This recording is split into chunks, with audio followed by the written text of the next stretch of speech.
All right. Hopefully y'all can hear me now. I just paused the music. So I'm gonna get started. Hi, welcome everyone who is here. My name is Jose Camacho Martinez. I use he, him pronouns. I'm a program manager with Communities of Opportunity, and I will get us started here by doing a land acknowledgement.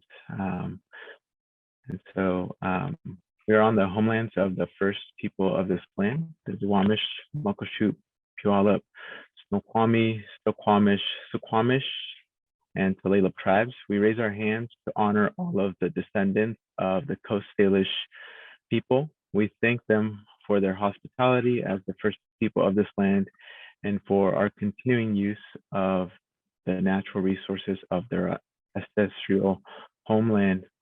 We honor the immense, immeasurable, and often unrecognized contributions and sacrifices of the Coast Salish and Indigenous people, and want to acknowledge the ongoing disparities, racism, and political invisibility experienced by Coast Salish and Indigenous people of this land.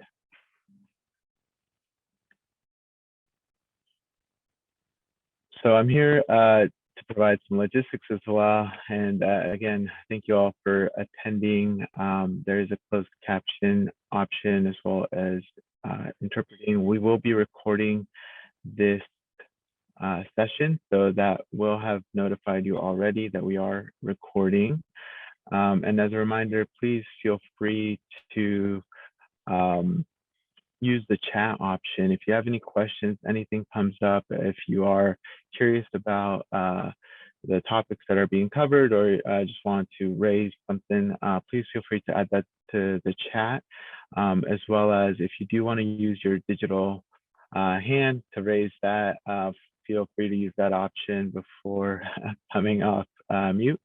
Yeah, I will pass it on here to Roxana Bardo Garcia, aka Laroxy, who is a self-identified hood intellectual Chingona who was born and raised on occupied Coast Salish territory. Roxana is the certified Chingona founder and cultural worker of two small businesses, Laroxy Productions and Hood Intellectual Chingona.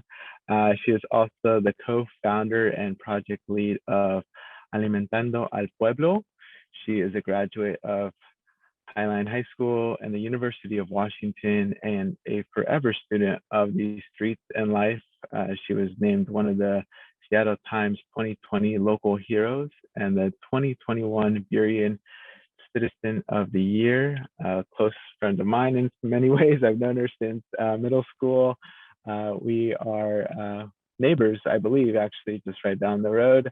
And so I will pass it on and we'll move to the next slide here.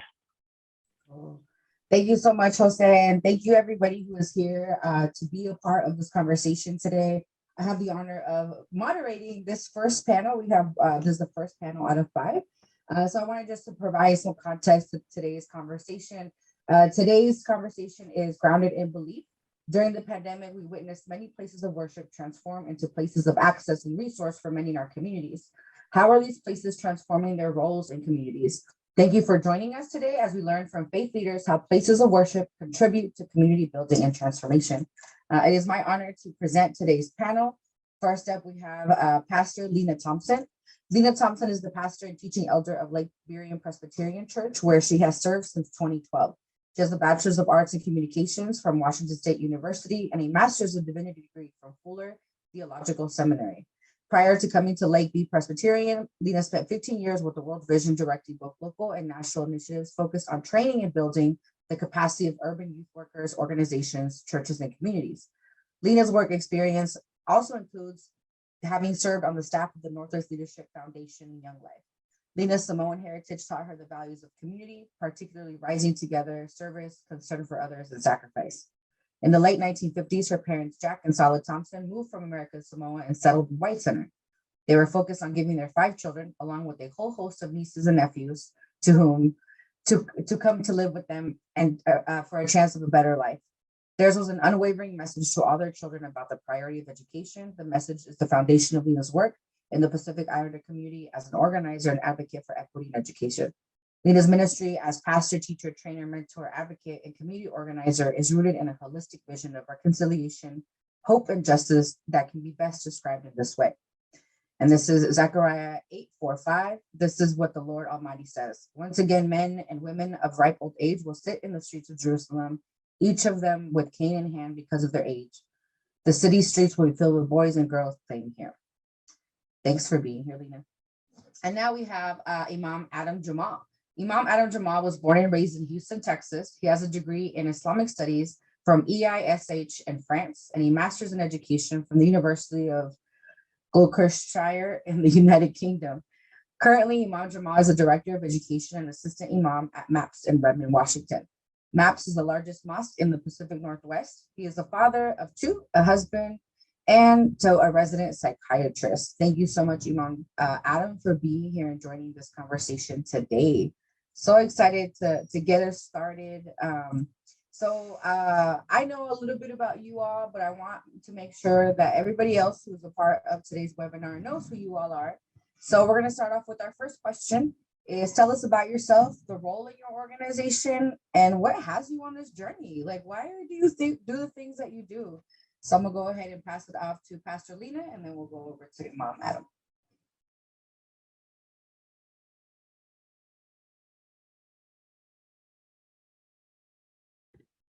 Thank you, Roxana, for the invitation to be here today and to join in this conversation. I recently, that's not recent now, it's been about 8 years or so that I actually became the pastor of this congregation. And quite honestly, I spent almost 20 years trying not to be a pastor. It took a long time for me to, in our kind of the way that we describe this, to sort of receive and accept this sense of deep calling to congregational work. And most of that was because I myself was very iffy about what a church could actually do in community, because my experience had been up until recently that a lot of our congregations are not very active in the life of the community and the neighborhood that they live in. And so I spent a lot of time, what I would describe as running away from this pursuit of God on my life. And what changed my mind about 8 years ago now was this realization that congregations and faith communities as a whole, I think, have a lot of power and a lot of resource, both in the way of people, but also in the way of property and buildings, oftentimes occupying a lot of space. And so my imagination kind of went to the question of, what if a congregation actually had a different way of understanding who they are in a local community, that they don't sit to the side, they're not siloed away, but actually deeply engaged with their neighbors, with other organizations. They're active in organizing around issues of concern in many of our communities. And so that's what sort of, when I got a hold of that picture, or often, as I say, when I feel like God got a hold of me and helped me rethink about the power of a local community in the congregation and what it could be in a neighborhood if it actually sees itself as an extension, a partner, a part of, not siloed away, but an integral part of the health and thriving of a community, is what brought me to this congregation now almost 10 years ago. And I can say more a little bit about what that's looked like in the last 8 or 9 years, but yeah, that's sort of what motivates me and gets me up in the morning. It gets me to the church. It kind of inspires me to sort of be taking risks in many ways and to do what we're doing here. Thanks, Pastor Lina. Imam Adam? Thank you for inviting me and for organizing this this program, this important program. Yeah, I mean, you said it in the bio about myself. I was born and raised in Houston, Texas. I joined the current congregation that I'm with which is the Muslim Association of Puget Sound, about 5 years ago, and I moved out here. And it's been a terrific journey and a lot of learning. Before this, I was a teacher, and I wanted to move out of the bubble of my teaching and into the community space, knowing that it would push me to grow and to kind of get out of my comfort zone. And I guess that's what's brought me to the community work.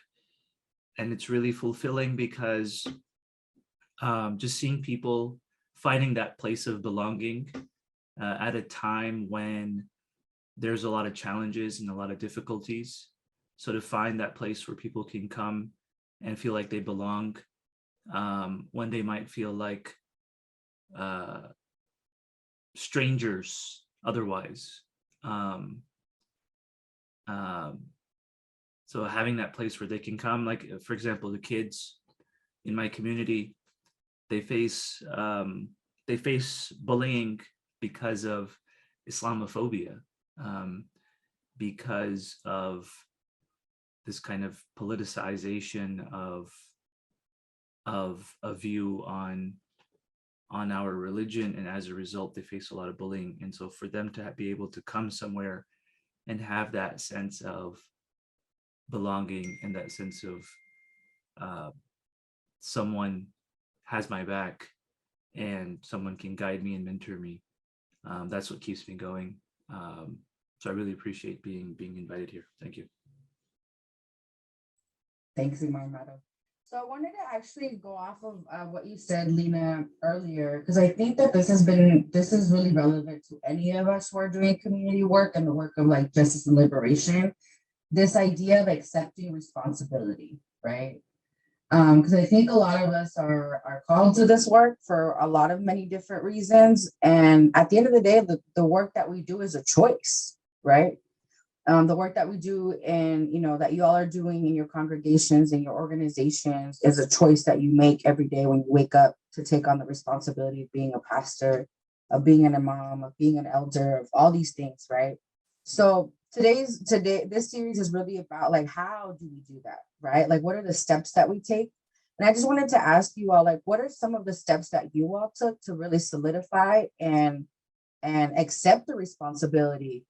Because it's not easy. It's not an easy responsibility to be like, yeah, I'm gonna be like this, I'm gonna be this person or this like elder or somebody that someone looks to for, guidance or whatever in a congregation or church. So I wanted to just go off of that and ask, like, what was your process? What was your how on how you got to accepting that responsibility?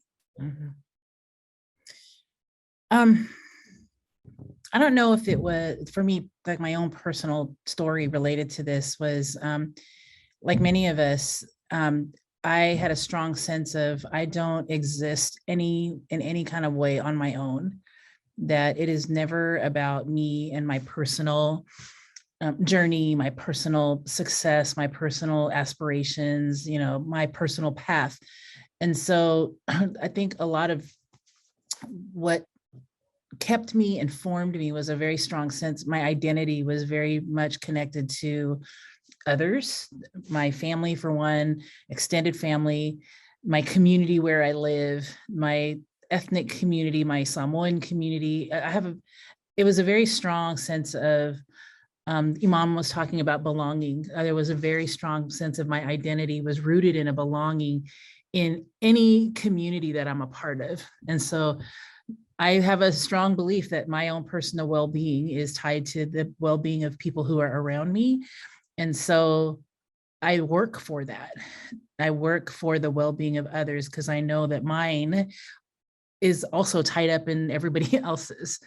And so I think if I had to put it in a nutshell, that is what drives me. I think it is consistent with a biblical belief about human beings and how we are connected to one another. And I think the unfortunate part is the church in many ways has bought into a different narrative.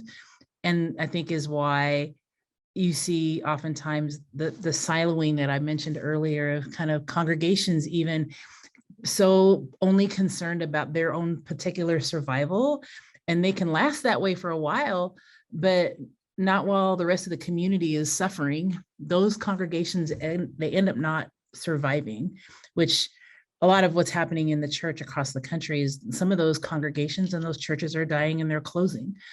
And so, and those have mostly been because of a sense of, sheltering away, clenching so tightly to these things.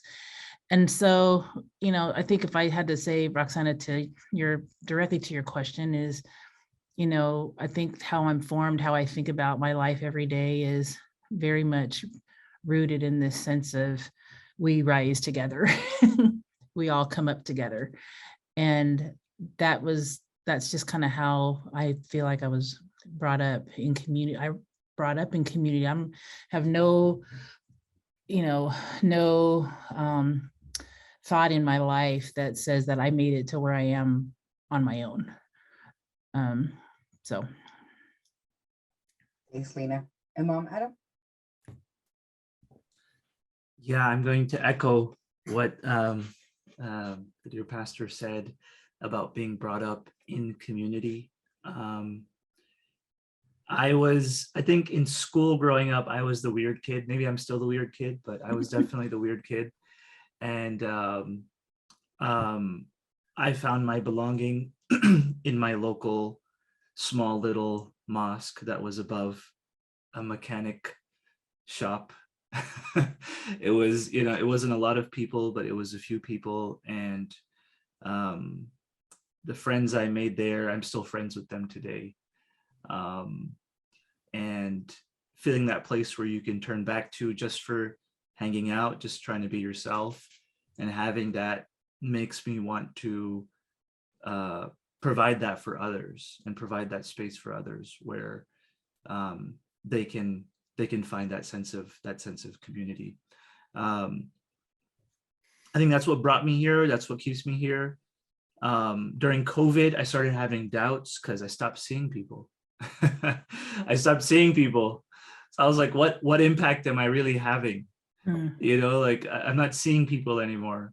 It's just online, the screens are off. You can't see anyone. You're just talking, looking at your own face and talking.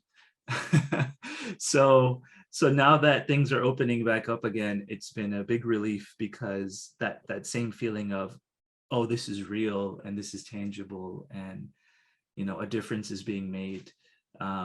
Maybe I'm just a visual person. I know the impact was happening even throughout COVID, but just being in the presence was an important part of this. And that's what's kept me going as well.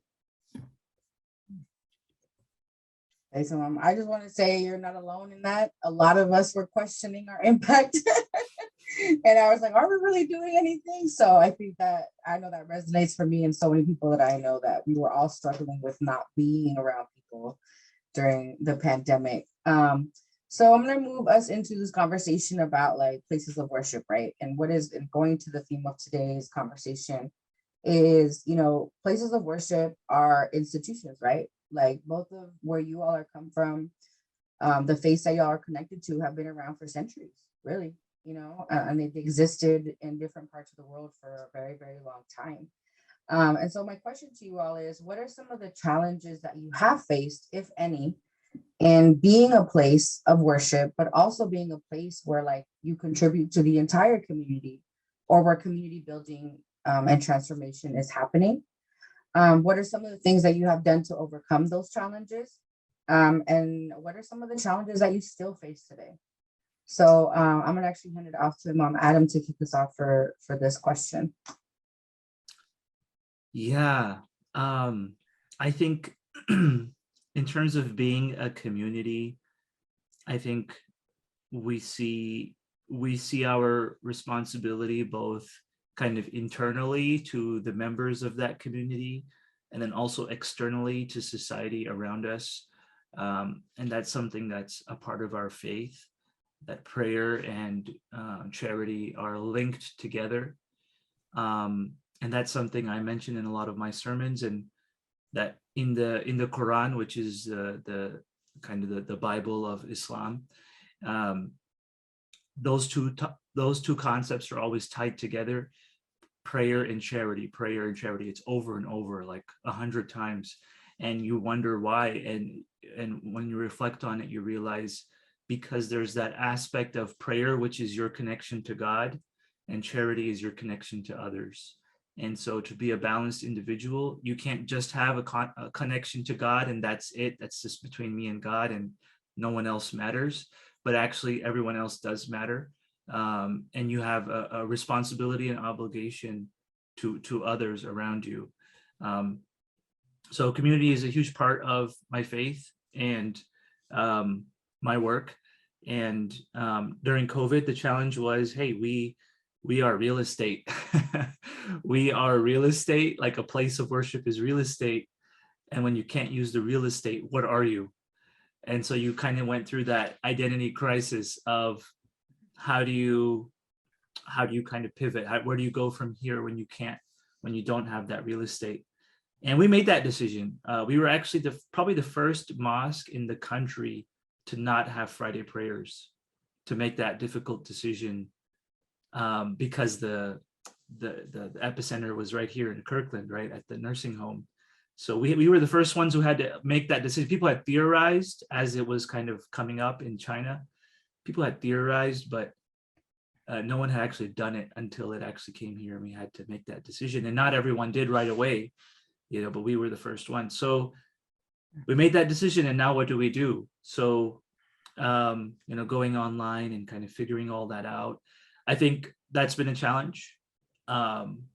Another thing that came out of that was, and something which we've kept now, is some people who live further away from us, who don't have that same access, maybe there's not a whole lot of mosques, in the state or in the country. So further away, as far as Bellingham up north or Olympia down south, people were attending our services online, which was really interesting to see.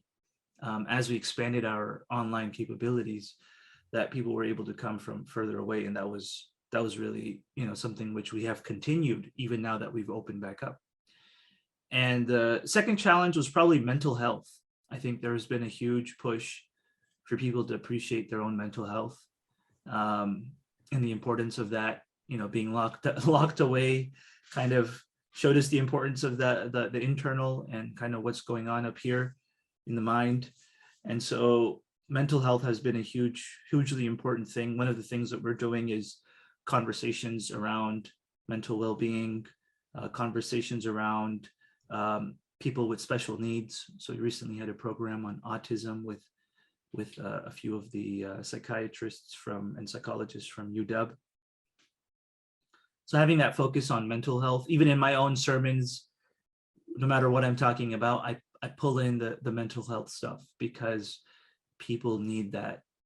They really need that support. And then I think the third thing was, for me at least, a focus of mine and a challenge in my community was parenting. There's this generation gap between parents and their children.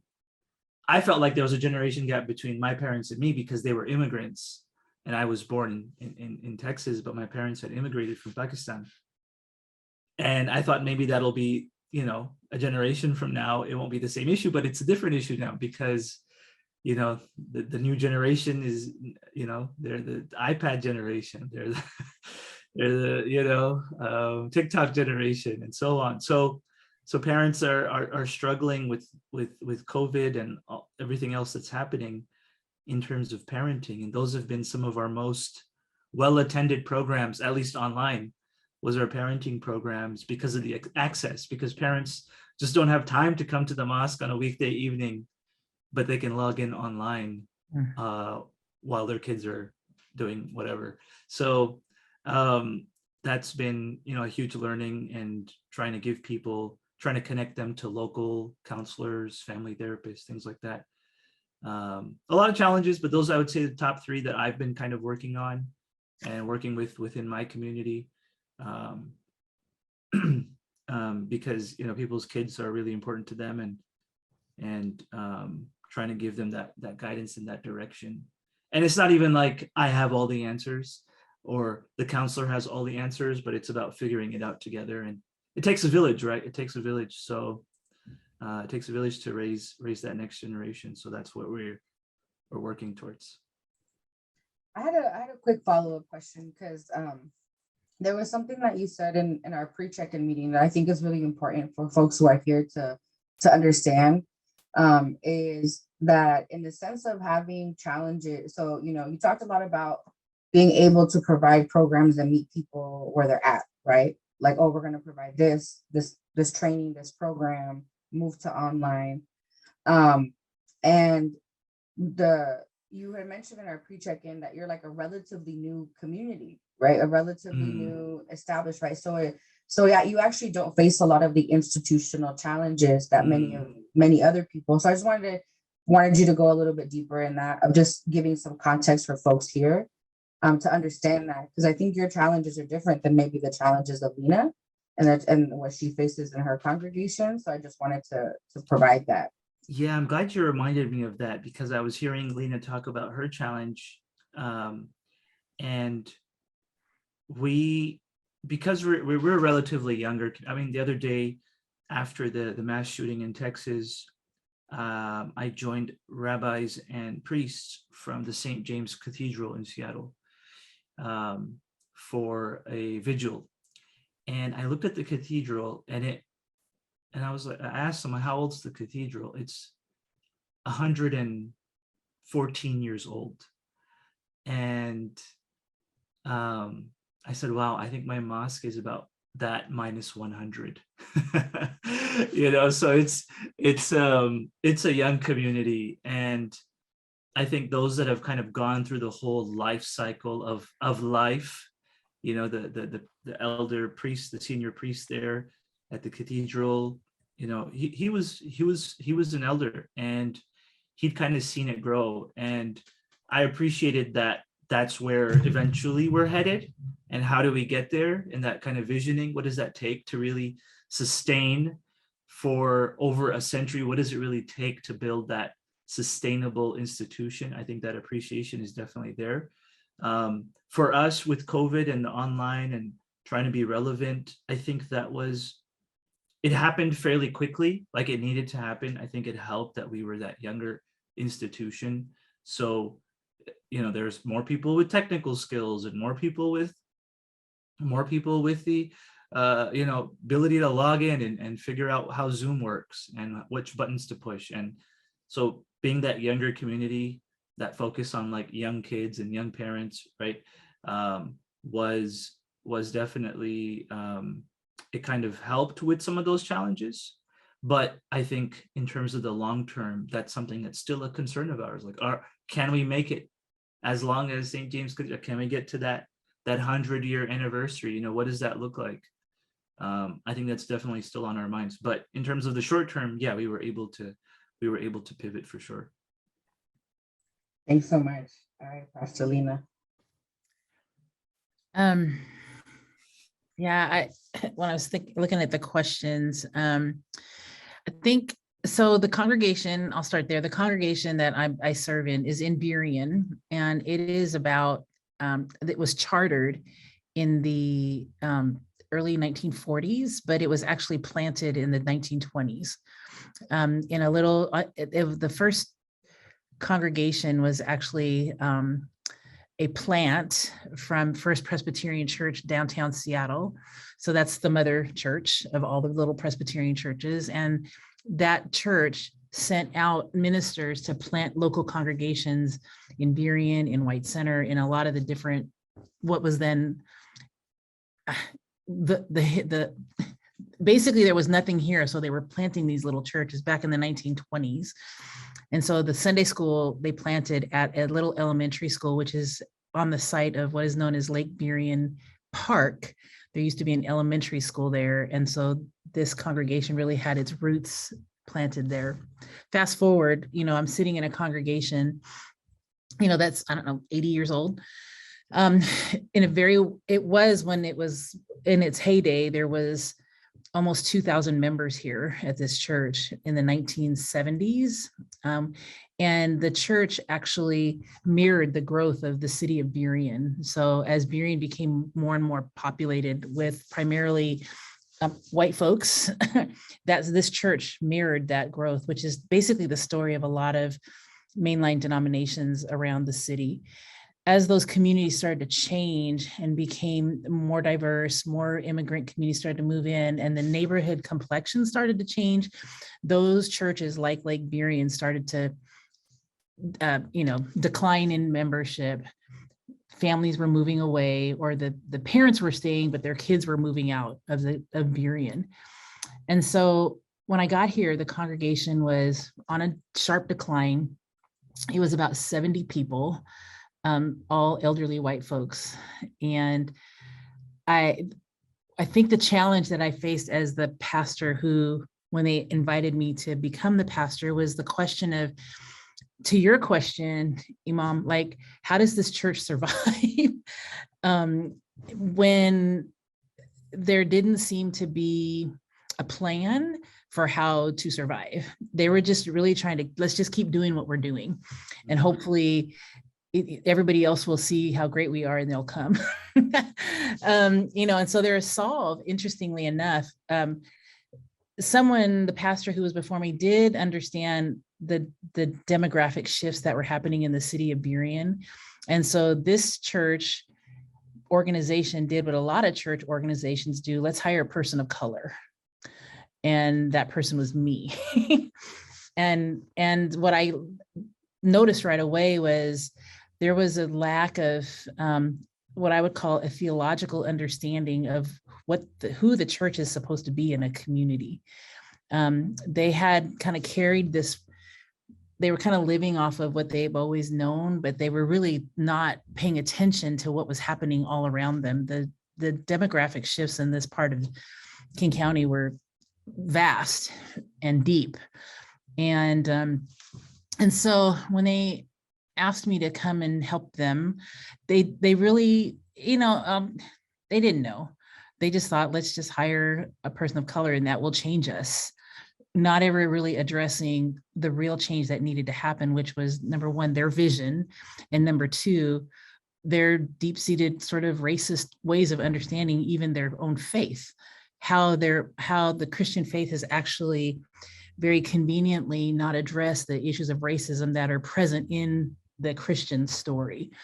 And so that was the work for me. That was the really hard work of trying to figure out how does this little faith community, how are they going to make it if they don't understand all of those things that are actually the things that are prohibiting them from being able to be here even 10 more years back then.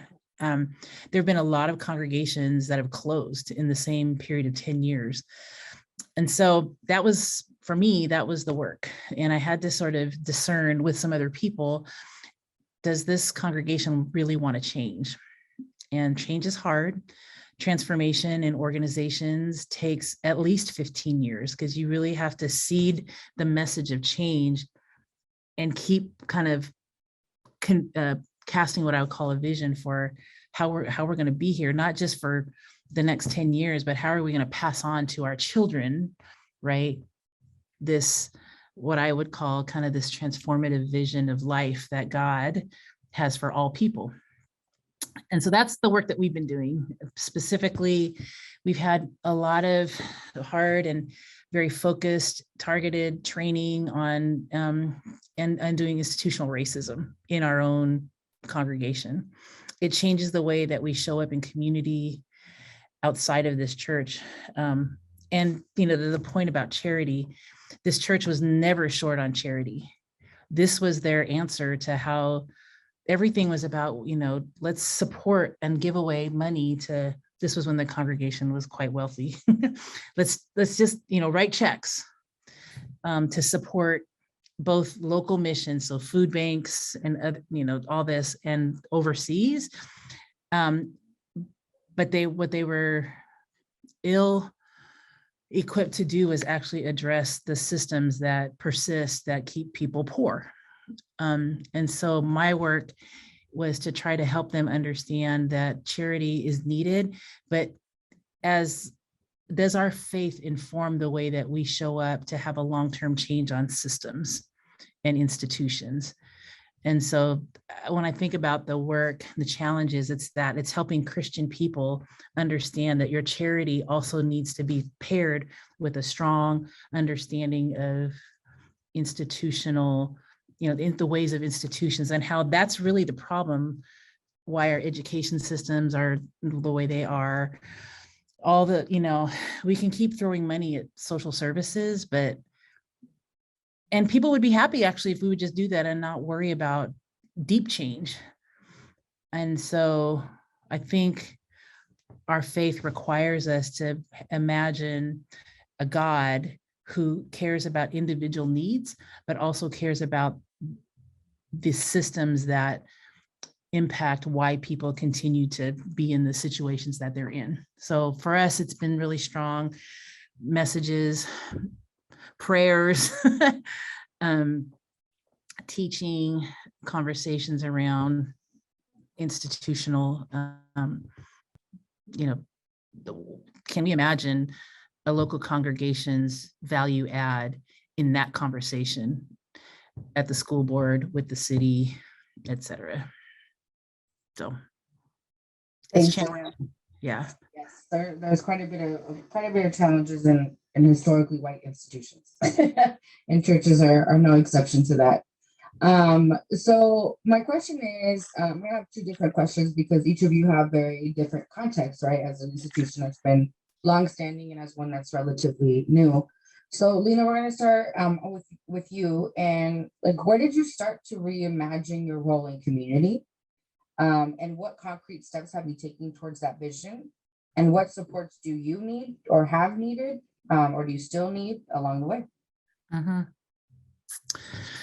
So one of the things that I think I mentioned in the introduction of myself, I had to sort of help this church reimagine itself, that we don't exist to just keep existing on this corner for ourselves. We're part of a community. We're part of an ecosystem, actually. And so I had to kind of, do some work in discerning, does the leadership, which was at that time what we call the session or the board, do they want to? Do they even really want to change?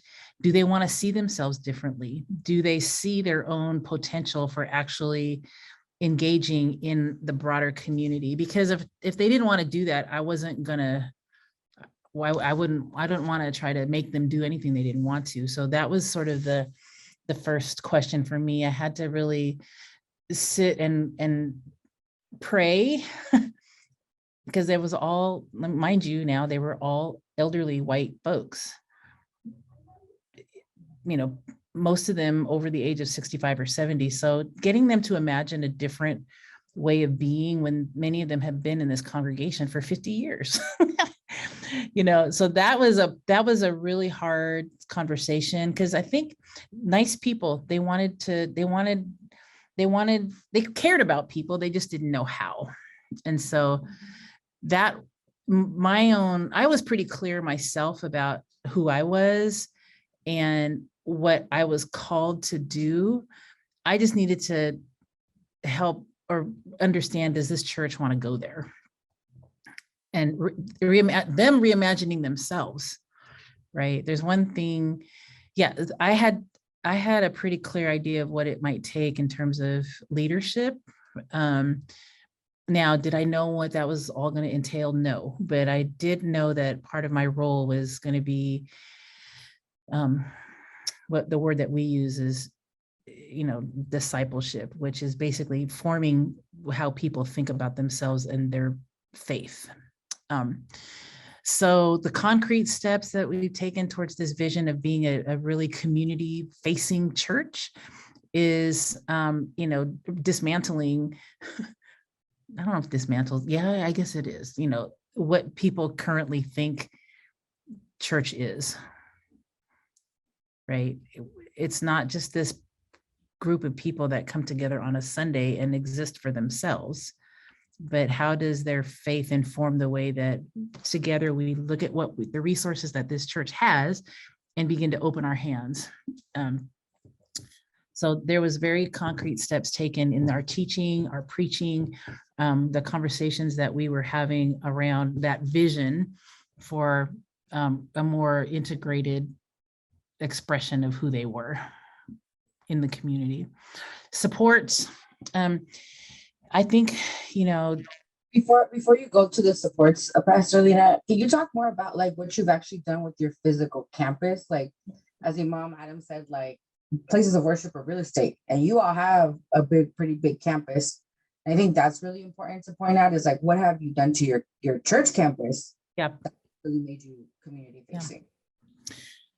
So one of the things that has been a very live conversation here since I got here was the campus itself. It's in okay shape, but it was built in the 1940s and 50s. And so there's a lot of the infrastructure is, everything is, needs to be addressed. And so we started this conversation about, do we tear it all down, build something that makes sense for us? We were having these conversations about property before COVID.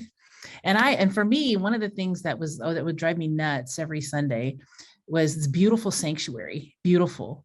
It gets used literally 90 minutes once a week. And so it's this classic sort of the ways that people thought about church. It was about this beautiful sanctuary, right? That really only gets used on Sunday morning for an hour and a half. We have an education building, a fellowship hall. And so we just I felt very irresponsible actually to be taking up that much space with this beautiful building when this community got a serious challenge with affordable housing. It just didn't feel right. So all those conversations are happening. COVID came and like everybody else, we had to shut down. And when you are responsible for that much property and you see it just sitting empty, I had this really strong impression that that's not being a good steward of resources.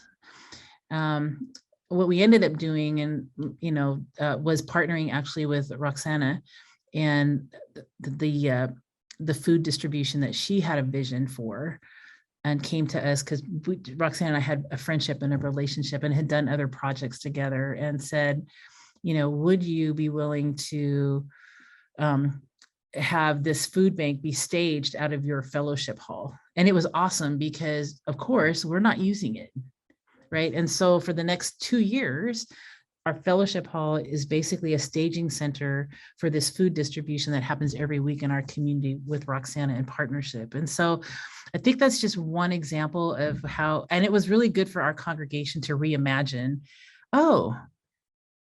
we can actually do things differently.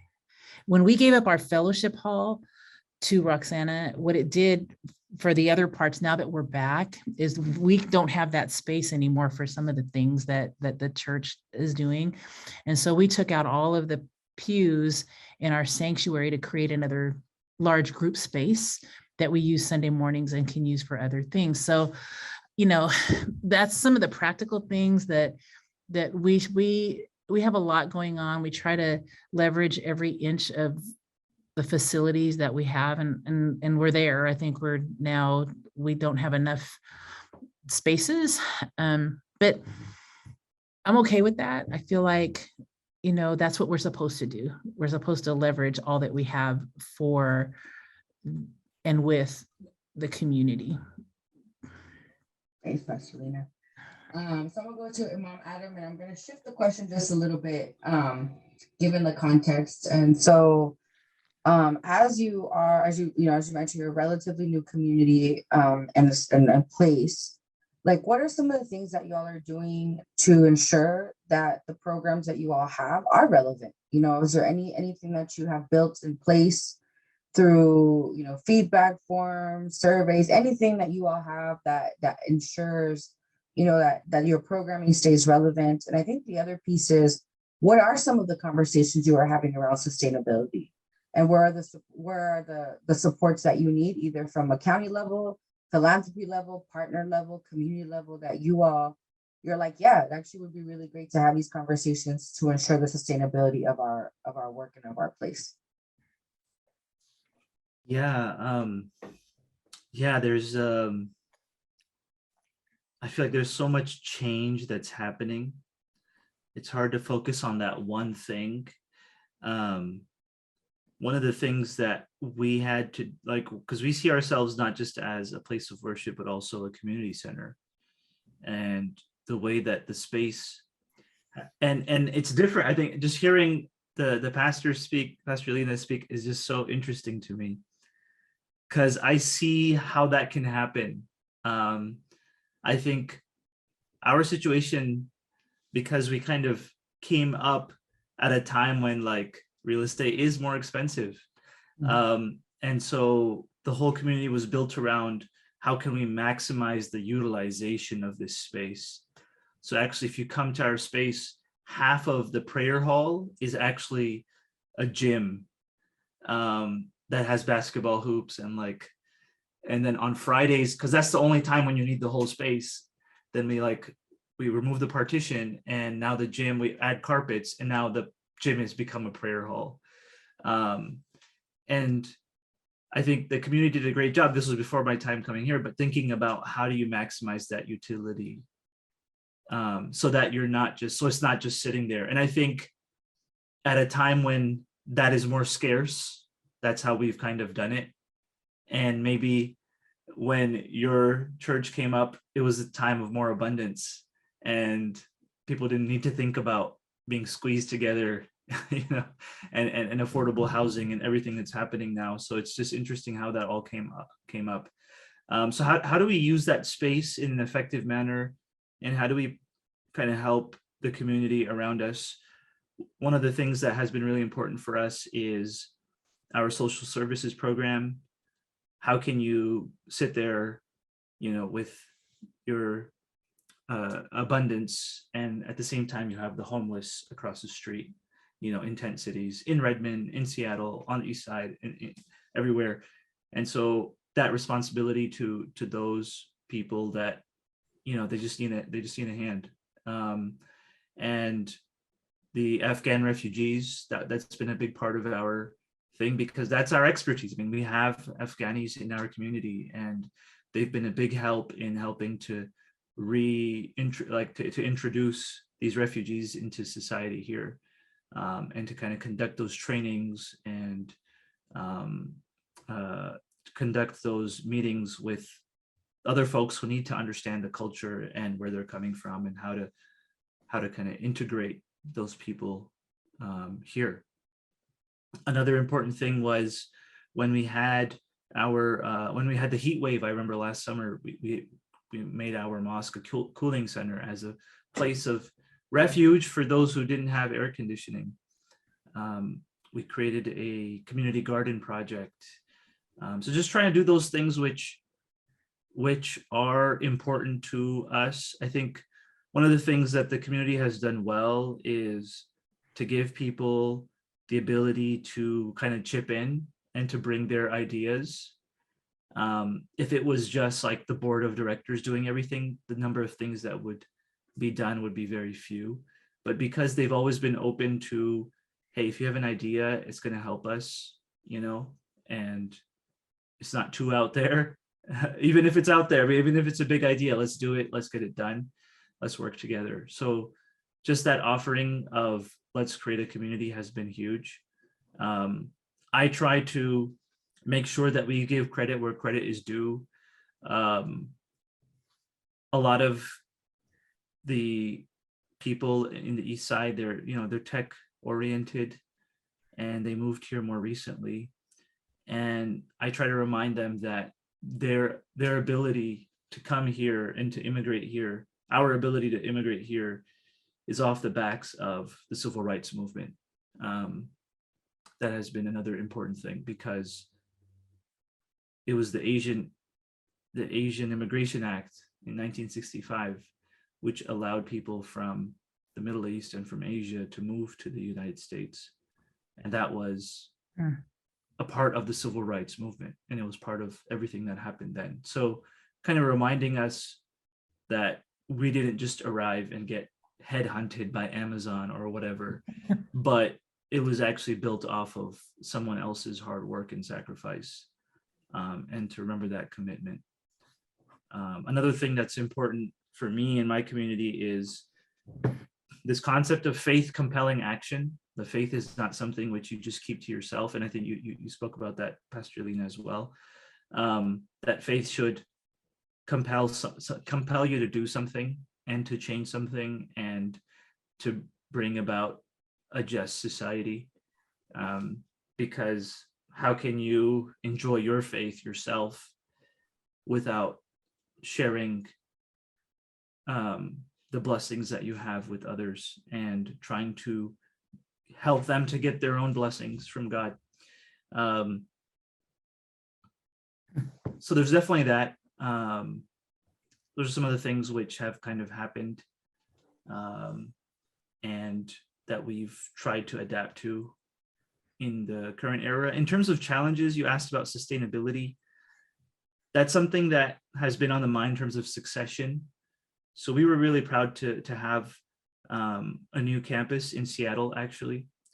And it's a small place. It's not huge. It's on the 5th and Lenora on the corner. And it's entirely run by young professionals in the area. And that's been a huge place of pride for us, because it's like, that's the next generation of people. It's not just the elders that are continuing that role and that responsibility and kind of just holding it to themselves, but it's kind of like, how do we give that to the next generation? So that's been a huge thing, and it's really it's a vibe for the young folks, and they really appreciate having that space to themselves, and kind of they're taking ownership of that space. So that's been a huge thing. I think one thing we're missing and we're looking for is, how do you just organize all this? There's just so much going on and everyone has their own ideas. How do you go about organizing it? I think for me, like, if you were to ask me what is the thing I enjoy the most, I enjoy doing. I don't enjoy talking about it and promoting it. Like, that has always been difficult. The doing is easier. The action is easier than let's talk about it, talk about what we did, how we did it, promote it, make sure people know about it. That's always been the more difficult part. So how do you do that?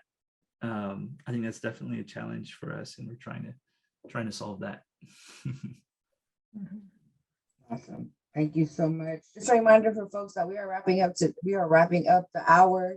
So if you have any questions for our panelists, make sure to click that Q&A button at the bottom of your screen to submit your questions so that we don't miss anything that you all want more information on. So we are now at the last part, the last question. I think that, we've talked a lot about what you all are doing, right? And how you go about doing things. But I want to end with a question that really leans into our imagination, because I think that we don't have enough places where we can imagine in this country.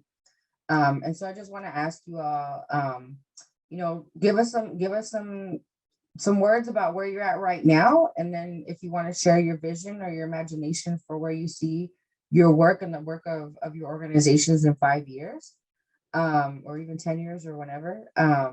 So yeah, we'll end with that question is, how do y'all feel about where you're at now with your work? And what is your vision and your imagination for the future of your work and that of your organization? So, Imam Adam, I'll hand it off to you. Yeah, I kind of spoke about that. I think I would,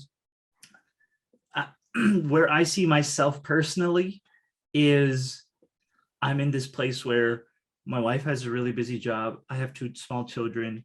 So it's like, how do you balance life? How do you balance all of that? And that's been my question to my fellows in my field.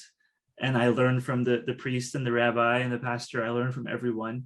I was speaking to a Buddhist priest the other day, and at that same vigil, and he was telling me about how he kind of does that balancing act, and I was able to benefit from that. So I think that's top of mind for me, is how do you like create that balance? And I know that you never reach that point where you're just balanced and then that's it, you're done.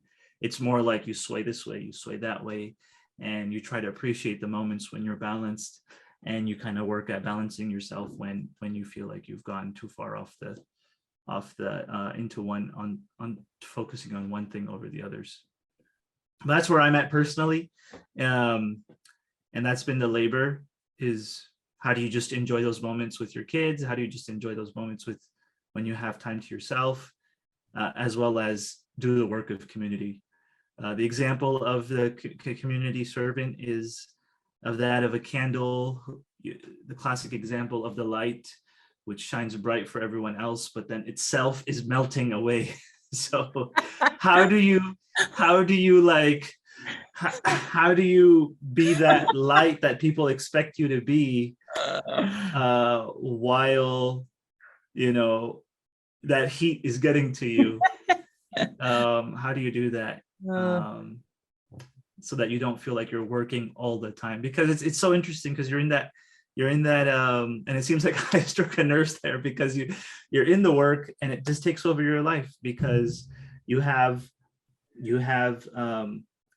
because you're also a community member, so you enjoy being part of the community, and then on top of that you're also leading that way, so it just takes over everything. So how do you kind of create that separation? That's been the challenge, and the fruits of it, I think, the moments when you have that balance, you feel like you feel like you can serve better, because you're coming from a place of strength and foundation. I don't know if I'm fully there yet, but it's definitely been something I'm working on. Thank you so much, Pastor Lina. Yeah, I think the vision for me, for not just me, but for many in our congregation, if there's anything that keeps me awake at night, it's is this right, Lord? All the things, and what kind of keeps me sort of accountable to not just to the church that I serve, but also to the community that we live in, right? And so my relationships and the church's relationships to many of our partners in our community is really important to the future, how I see the future of this church being able to sustain, in the next 10 years. Can we sustain what we're doing given the pace that we're at right now? We can't. And if we can't do it unless we're closely connected with the other people in our community that are trying to, shift some things in our community, big things. We're in the question that Roxana posed about, how will you sustain this, and what's the vision? We've been in that question here then for the last 2 years. It's been a very purposeful time of discernment and prayer and listening, not just to each other and to God, but also to our partners.